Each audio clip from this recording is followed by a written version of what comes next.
and it's my pleasure to introduce our first speaker today, Ivanna Tsar. Ivanna has been working as a researcher in the Department of Stylistics, Language, Culture, and Sociolinguistics of the Institute of Ukrainian Language of the National Academy of Sciences of Ukraine since November 2017. She holds a PhD in philological sciences, and she's head of the Council of Young Scientists of the Institute. Ivanna studied at Ivan Franko Lviv National University and undertook postgraduate studies at the Institute of the Ukrainian Language of the National Academy of Sciences. Her scientific interests include sociolinguistics, psycholinguistics, youth language, oral spontaneous speech, language behavior, analysis of language situations, language adaptation processes of youth in a bilingual city, and code switching. And here we see the title of Ivanna's presentation, Language Behavior of Ukrainian Youth in the Context of Modern Social and Political Events. And I'll say I have especially been looking forward to this presentation. Of course, we really enjoyed hearing you speak at the Taras Shevchenko Ukrainian Studies Conference, Ivanna, in March. And when I posted the title of your talk and a few pictures from that session, it got a lot of attention on Facebook. So clearly, your topic is something that is extremely timely and very interesting for a lot of colleagues. So thank you for sharing your work with us again today, and the floor is yours. Thank you so much. Dear colleagues, I'm grateful for the opportunity to be a participant in this wonderful program. And the purpose of my research is to analyze changes in the language behavior of the Ukrainian youth under the influence of the Russian-Ukrainian war. Namely, to investigate the young people's attitude to the Ukrainian and Russian languages and cultures, and code switching in everyday communicative situations, as well as the impact of changes in the language environment on the language behavior of young internal migrants. So sociological and sociolinguistic studies conducted in 2022 and early 2023 record changes not only in language behavior, but also in the language and national consciousness of Ukrainians. According to the results of a national survey by the Sociological Growth Rating conducted in March 2022, the absolute majority of Ukrainians believe that the Ukrainian language should be the only state language in Ukraine. And the data of a survey conducted by the Kyiv International Institute of Sociology in December 2022 pointed out a sharp increase in those who use the Ukrainian language in everyday life. Only within the framework of the Yedini project, which started in April last year, more than 80,000 citizens have already switched or are in the process of switching to Ukrainian. And in spring last year, employees of our institute used Google Forms to survey internally displaced persons and residents of settlements that host them. And the survey results also showed a change in the language consciousness of Russian-speaking citizens and bilinguals. So it is clear that changes in the language situation also affected young people. Sociolinguistic studies of previous years already indicated the favorable attitude of young people towards the Ukrainian language, especially in the information sphere and official communication. And the readiness of young people to switch to Ukrainian, in particular in a Ukrainian-speaking environment.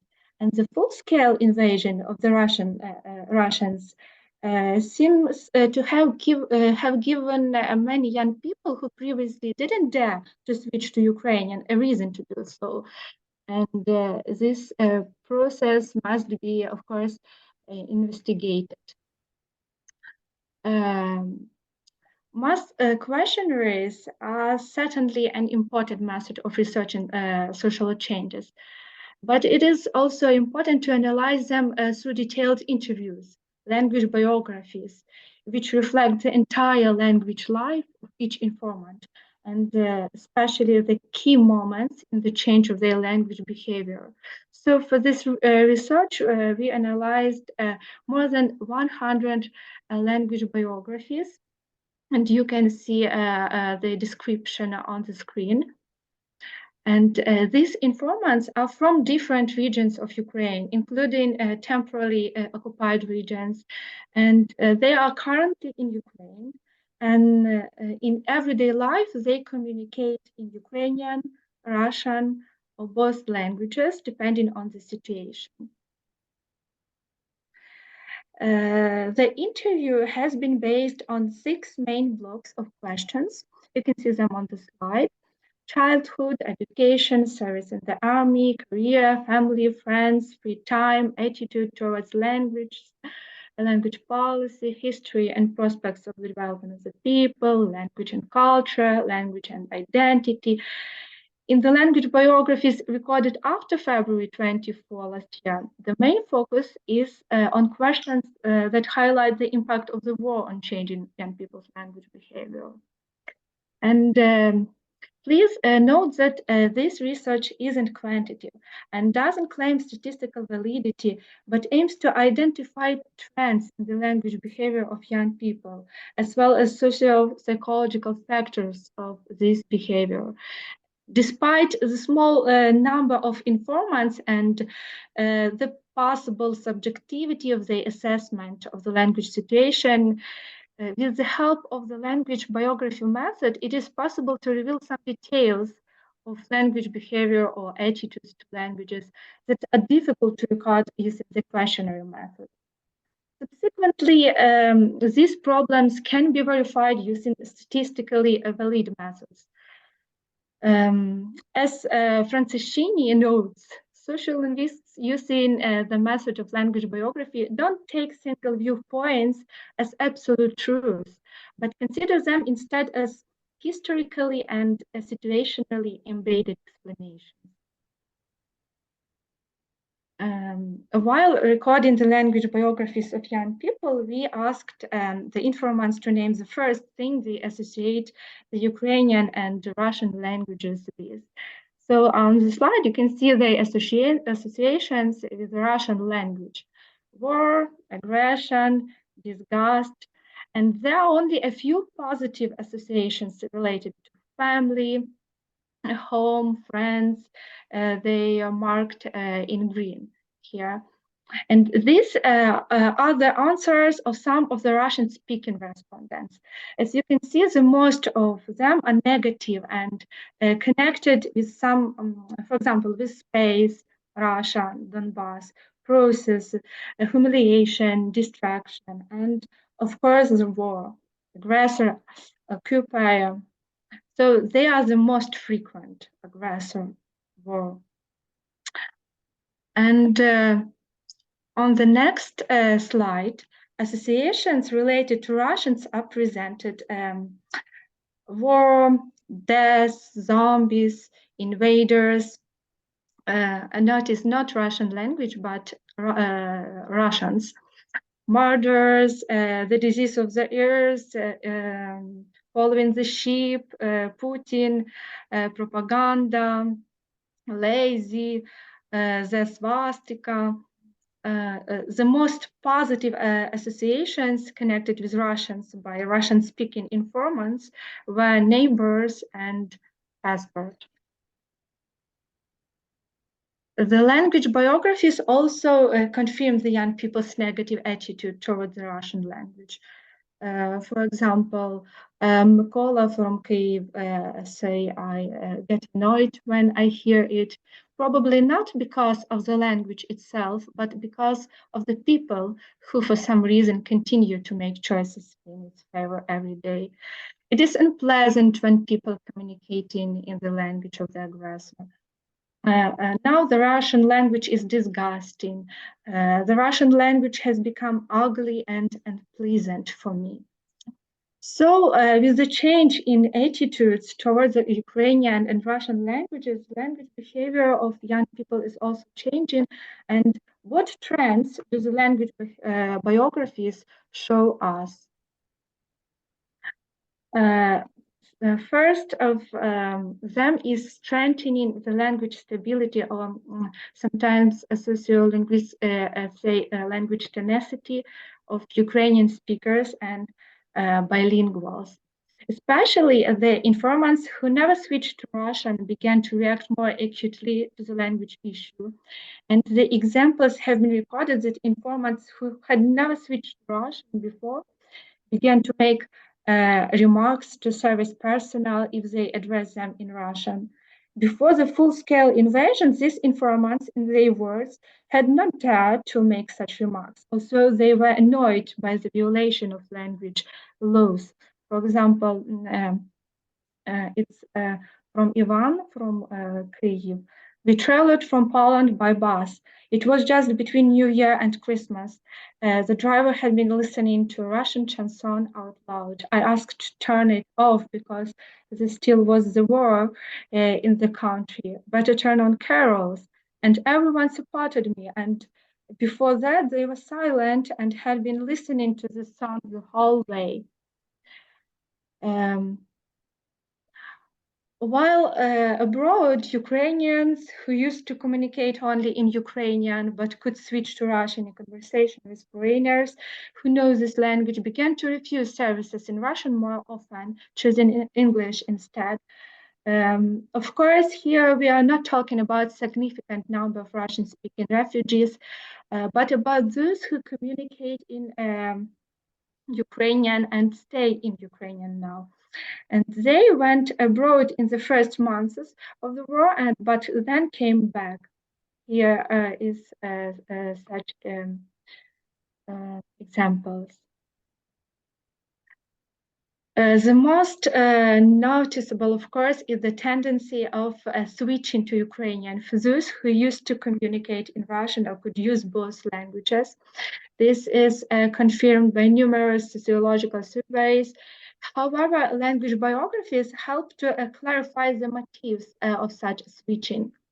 You can see people say it is disgusting to hear the language of the occupier, and such a switching is their manifestation of opposition to Russian. They say that now I try to communicate more in Ukrainian, for example.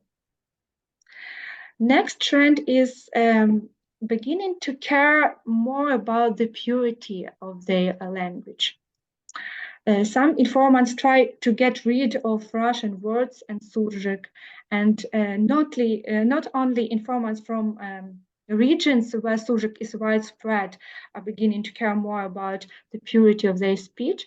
Even young people who communicate in a sufficiently literary language but can occasionally use Russian words also start thinking about how they speak. However, completely opposite cases have been recorded. Some Russian-speaking informants don't change their language behavior, believing that the language isn't to blame for anything, that the language is not a guarantee of security, and the Ukrainian and that Ukrainian is being forced upon them. On the slide, you can see the comments of these young people. Mostly such acute reactions were recorded among Russian-speaking informants aged 16 and 20. According to them, before everyone spoke Russian and there were no problems, but now for some reason everyone switches to Ukrainian and it annoys them. Moreover, they note that they faced language discrimination in Ukraine. For example, informant Nastya from Mariupol is annoyed that she is forced to speak Ukrainian, but she can't explain who forced her and when. Some informants who don't intend to switch to Ukrainian justify themselves by saying that it is difficult for them to speak Ukrainian because they have never done it. For example, informant Vadim explains that he doesn't speak Ukrainian because he doesn't know the language well. For example, you can read to my mind, there are many words in the Ukrainian language that are no longer in use, old words, well, I don't see why I should know them. That's why it's hard for me to speak Ukrainian because I don't know such words. But from the language biography of this informant, we learn that the matter isn't in the language itself, but in the fact that Vadim actually came into contact with the Ukrainian language only at school lessons and had no practice of communicating in this language.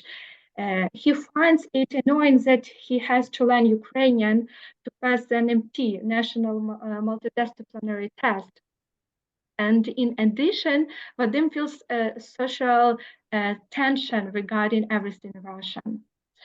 However, even those young people who communicate in Russian, who don't plan to stop speaking Russian, say that this language is only a means of communication for them. That is, they perceive the Russian language separately from Russians to whom they may have a negative attitude.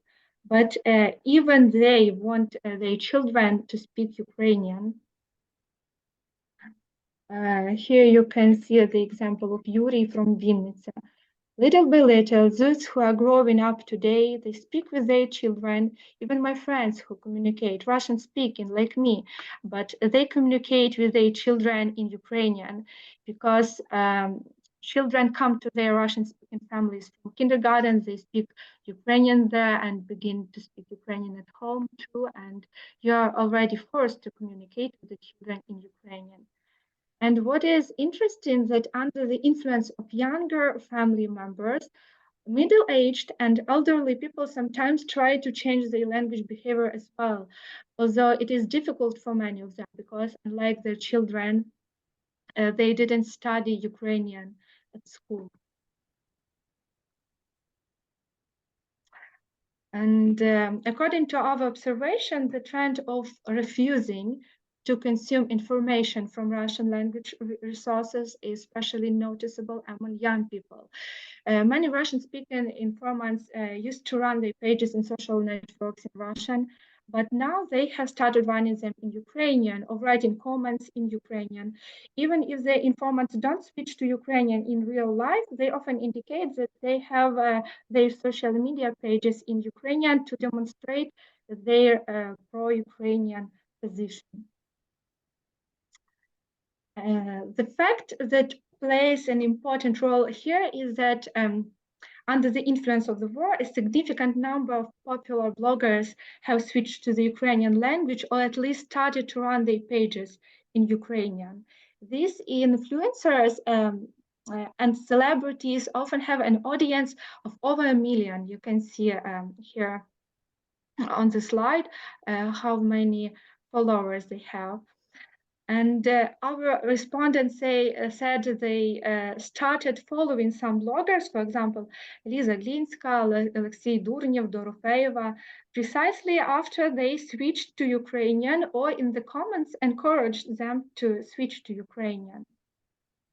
And here is the exception from the language biography of Yuri from Vinnytsia, and he says about that many people who speak Ukrainian appeared, yes, and even comedy stand-ups appeared in Ukrainian.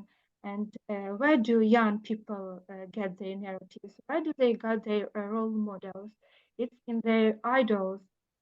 And if earlier there were idols, Yuri Dud, Morgenstern, and the campaign, today they are already now Ukrainian bloggers, and many YouTubers know Ukrainian.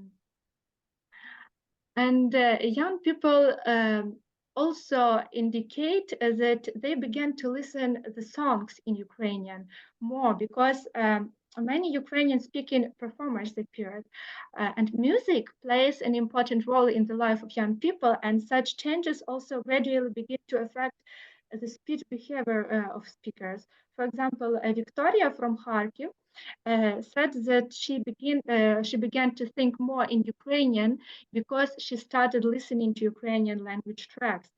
I will read her thing. I walk around the room, do something, and think to myself. And I don't even notice how these words appear, where these words come from in my head. And even then, speaking to someone in Russian, I can say a Ukrainian word out of nowhere. Now here. Uh, the informants also draw attention to how clearly the famous people who switched to Ukrainian began to speak the language. The thing is that after starting to communicate in Ukrainian, people carefully choose their words and try to avoid any phrases in Russian. For example, Natalia from Lviv region even told me a joke. I'll read it. She said, I heard comedy stand-up making a joke about his Ukrainian. He said that he had always thought that he spoke Ukrainian because it was his native language. But now that a lot of Russian-speaking people switched to Ukrainian and started speaking crystal clear Ukrainian, he was in doubt that he had always spoken original Ukrainian because he realized that he spoke a dialect or surжик. There are also examples of changes in language and national identity under the influence of the war, as the informers don't want to be associated with Russians. For example, Igor from Vinnytsia say, also my parents are Russian, I consider myself Ukrainian.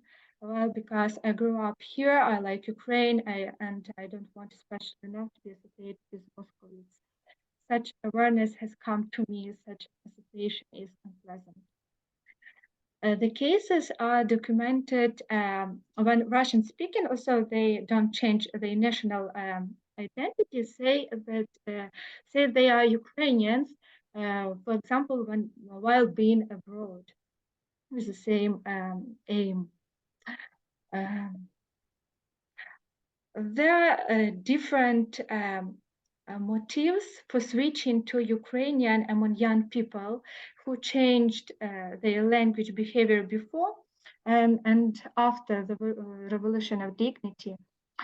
If before the main reason for the switching was self-awareness as Ukrainian due to the study of history, self-development, change of residence or family changes, for example, the birth of child or marriage to Ukrainian speaker. Then after the revolution and especially the Russian invasion in 2022, the switching to Ukrainian is most often a political choice. But all other factors are also actual, but not so much. And here are brief conclusions. The attitude of young people towards the Ukrainian and Russian languages is changing. The language stability of Ukrainian speakers is being strengthened. The tendency of those who speak Russian or both languages to switch to Ukrainian is increasing.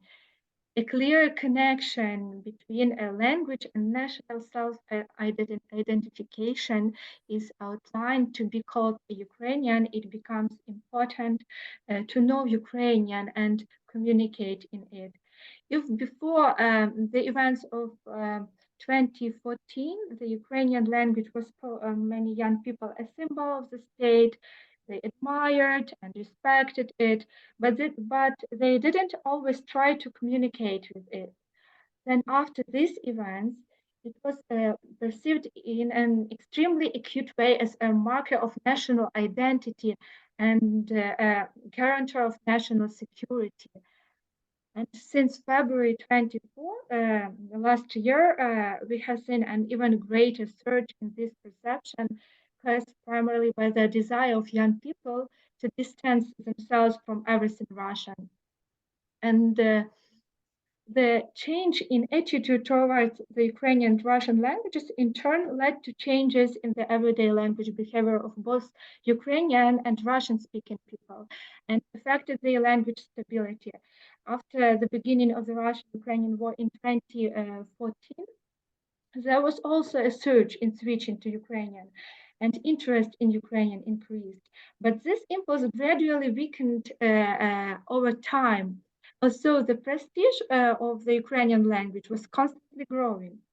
However, since the beginning of the full-scale invasion, these processes are taking place more intensively. And what is important, they have a stronger basis because unlike the previous surge, the Russian language in the Ukrainian society is very clearly associated with the enemy's language. Young people are gradually reorienting themselves to Ukrainian language products on the internet.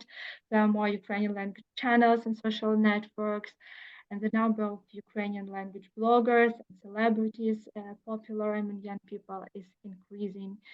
For Russian-speaking youth, the Ukrainian language becomes not only a means of communication, but also a value. And Russian-speaking youth who believe that the language isn't to blame for anything often defiantly continue to communicate in Russian and don't switch to Ukrainian, even if they could do so before. And we can assume that the number of bilingual communication situations will increase when each interlocutor speaks in his own language and doesn't switch codes. But on the other hand, a gradual increase in situations of switching from Russian to Ukrainian while communicating with Ukrainian speakers is also possible because as we can see, the language stability of Ukrainian speakers is increasing, and many respondents find it psychologically challenging to maintain a bilingual conversation. So the language situation is dynamic now, and it is necessary to monitor how it will develop further. Thank you.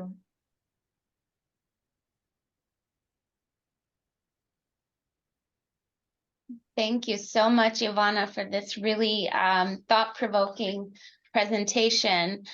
We have plenty of time for question and answer and for discussion, and I'm confident that this wonderful research is going to provoke some questions and comments from our colleagues. So please raise your hand and we will take your questions and begin the discussion.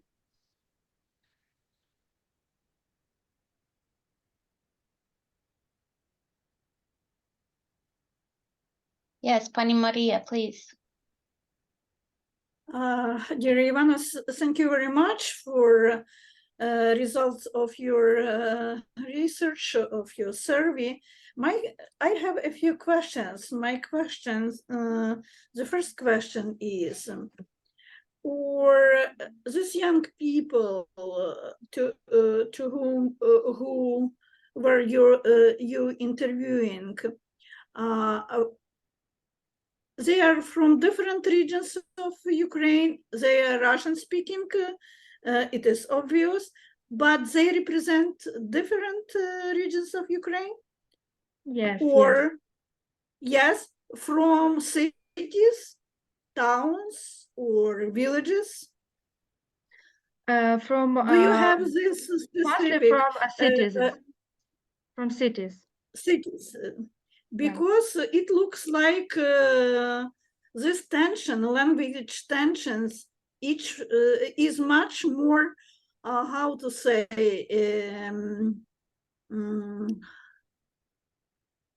radical in cities. It is not in towns, or very softly people switch on from one language to another. And in villages, it is absolutely different situation. My another question is, You mentioned that I don't remember who exactly answers that he is forced to speak Ukrainian. Yes. And it is a question about language as responsibility, as obligation, because it is official, it is state language. And in state institution, you should use state language. In private life, you can speak in your family with his or your children in Russian. But institutionally, everyone is obliged to use Ukrainian language. Did you ask people about the legislation, the obligatory role of Ukrainian language? Mhm. And the last question is, we know that so-called special military operation, its mission was to free Russian-speaking people from Kiev, Nazis, etc. Did you ask people about this? What do they think about this mission? Special military operation should help them to be freed. What is their attitude to this aim of special operation? Did you ask them? Of course. That's Of course. it. Yes. Thank you. Thank you so much for your questions. Firstly, about legislation.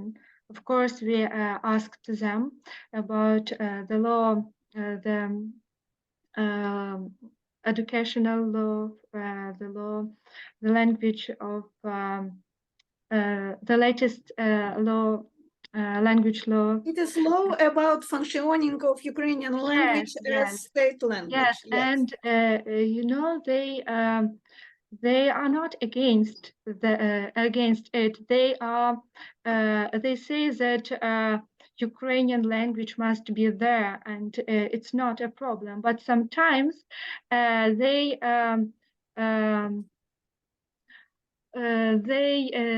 say that they miss official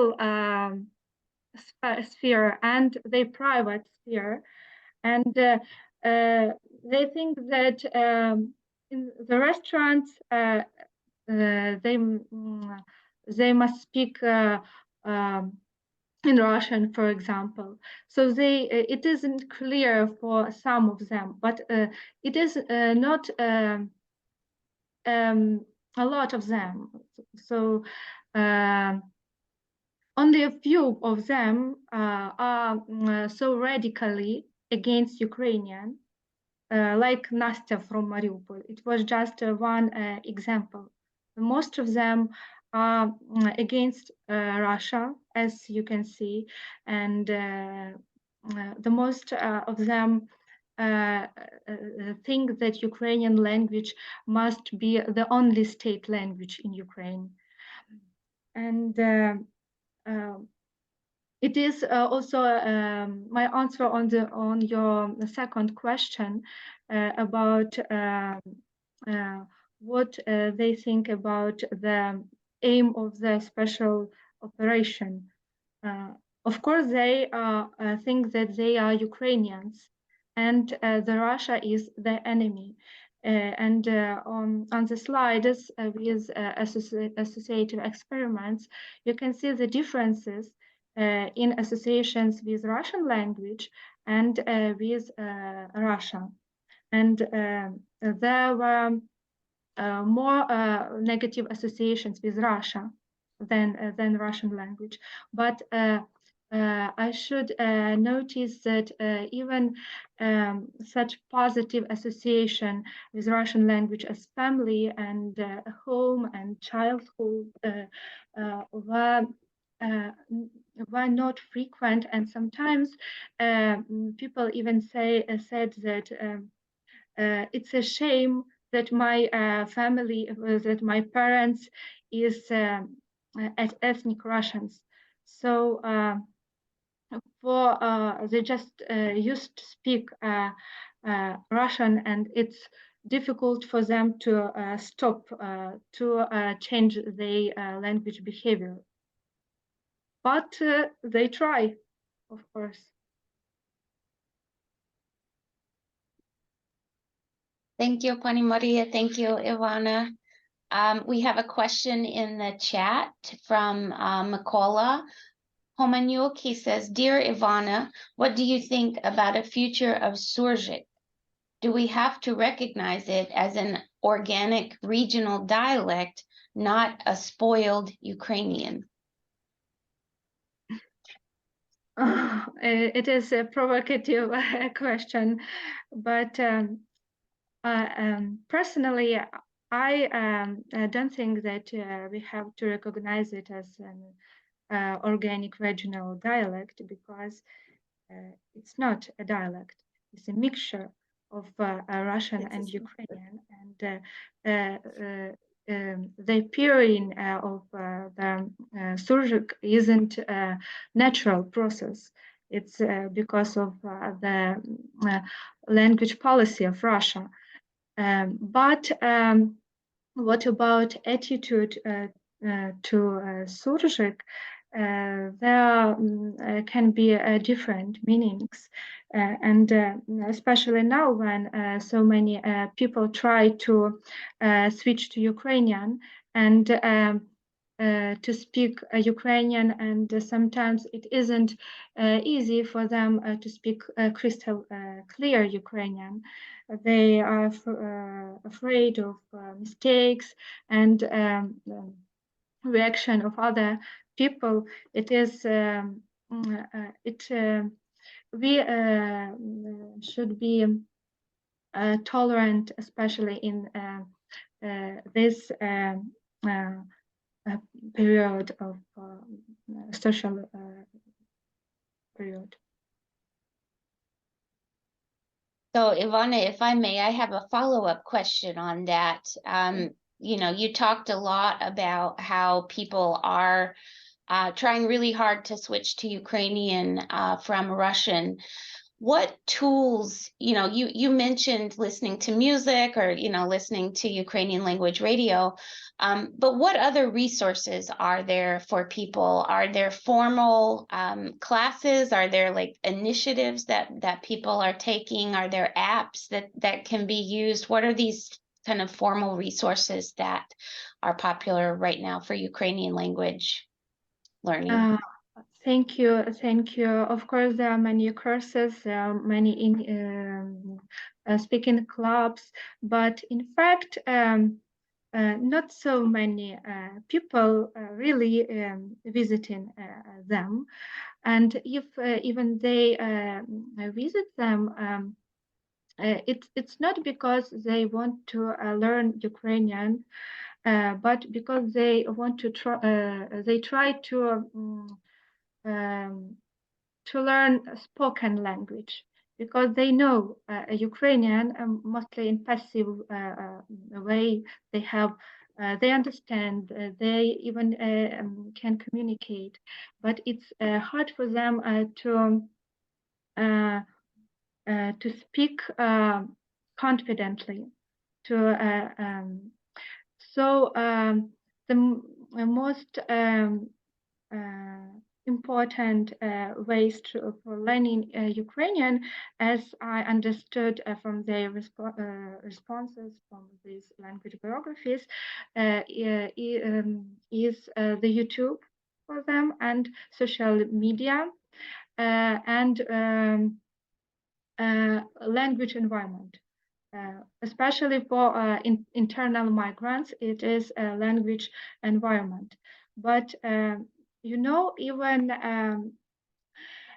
even in totally Ukrainian environment, sometimes they firstly start to communicate just only in absolutely in Ukrainian, but then they sometimes stop doing that because they understand that everyone is everyone around, for example, in Lviv, understands them. So this process is dynamic, and it depends also from psychology, from people's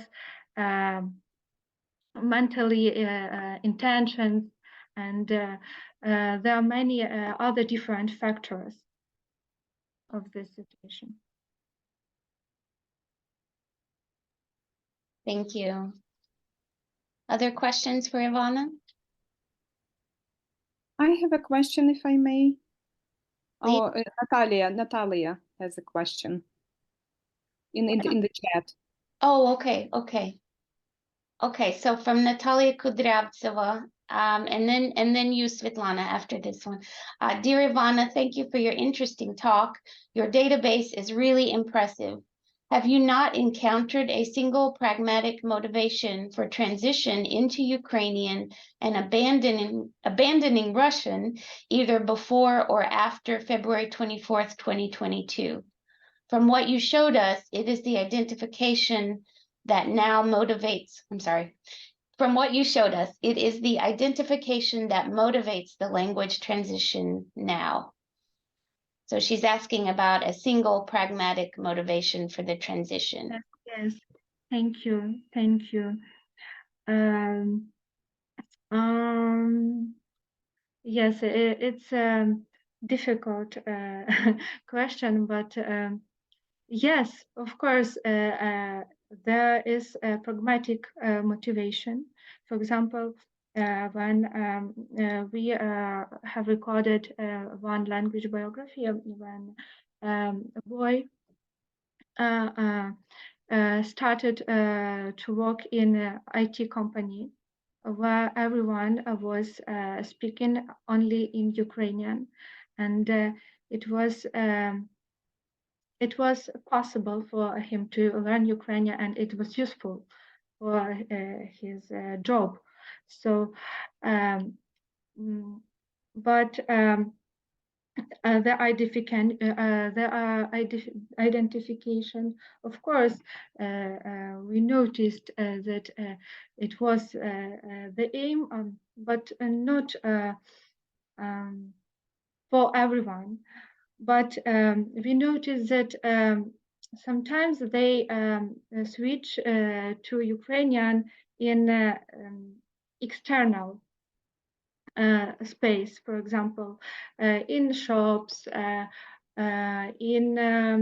supermarkets, other public spaces, to show that they are Ukrainians, and maybe we can call it pragmatic also, because, for example, in Lviv, we have recorded the language biographies when people, especially young people, were really frightened when they came to Lviv on the beginning of the Russian-Ukrainian war. We can laugh now because we know that that it is sequences of Russian propaganda, but for young people, for young inner migrants, they really thought that they must speak only Ukrainian, and it was also a motivation for them to switch into Ukrainian. But on the other hand, being in the Ukrainian speaking environment was the chance for them to practice, and a lot of them used this chance to practice their speaking their speech, but unfortunately, there are also a moment when they came back, for example, from Lviv to Kyiv, they started to speak Russian again. So the language environment is very important in this case. Sorry for such respond long and maybe not correct. No, that's great, Ivanna. Thank you. Thank you so much. Svetlana, you had a question. Yes, dear Ivanka, thank you very much for your interesting talk and very informative. So basically, I have a question about your associative experiment. And please correct me if I am wrong, but I have an impression that for your experiment, you provided mostly negative associations regarding the Russian language. And my question is, do you think that if you have included more positive associations, the result would have been different? And that's my first question. And the second question is related to the language in education policy in Ukraine. Are you aware of any research how the recent language in education policy regarding the Russian language has changed recently? Thank you. What about the first question? We didn't give them some negative words to write the association. They have themselves to write. Yes, first what they think about, for example, Russians and Russian language. Previously, on the Shevchenko conference, I presented their associations with Ukrainian language, and I also have results of their associations with Surzhyk and English. But it is too much information for such talk, and so I didn't include it in this report. But of course, they have many good associations with Ukrainian, not depending on the Russian, on their own Russian or their own language. And Russian-speaking respondents and Ukrainian-speaking respondents think that Ukrainian is native, is its motherland, and other associations. And there are good associations with English, but of course bad with Surzhyk, negative with Surzhyk.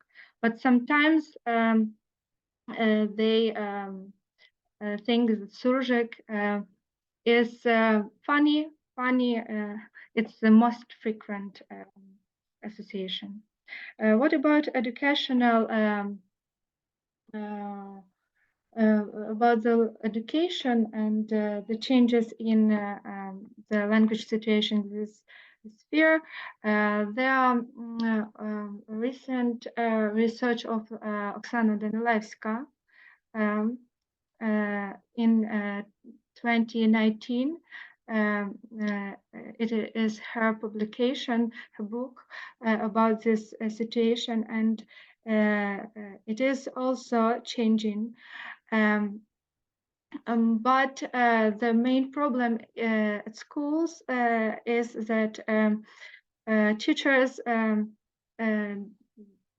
don't keep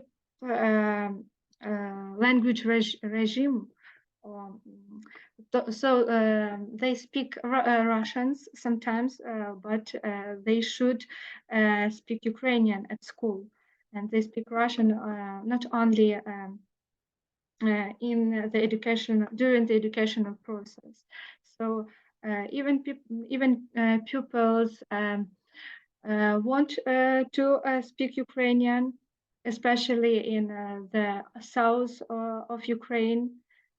They sometimes they haven't possibility to do it. Thank you so much. Thank you. So, Oksana Danilevska, do you remember the title of the book, or at least the keywords? Language situation in Ukrainian. That's in Ukrainian, right? 1 minute. You can type in the chat. Yes, yes, yes. Thank you. Thank you very much, Ivanka. And thank you for your answer about the associative experiment.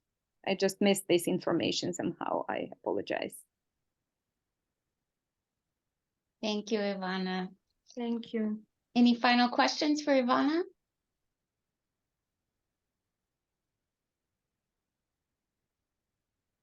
Okay, well, we have a little time before our next presentation. I see that Olha Malyarchuk is here. I don't know if you're in a position to speak, Olha, but I wondered if you wanted to share information about your survey with our colleagues. If not, yeah. Yes, of course. Okay. Thank you, Sarah, for such opportunity. I didn't expect this, but Sorry. I'm really grateful for this opportunity. Yes, so I would like to ask my colleagues, it's a great community to support our survey. Now we are researching the entrepreneurial potential of students, of university students in Ukraine and abroad. So this study was inspired during my research project here, like Indiana University scholar. So I would be very grateful for your support, and I will write the link for the survey in our chat. And once again, please support our initiative. Thanks a lot.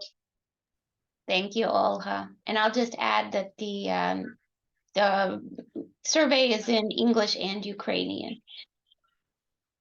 Yes, in 2 languages. Yes. Great. I can stop recording now.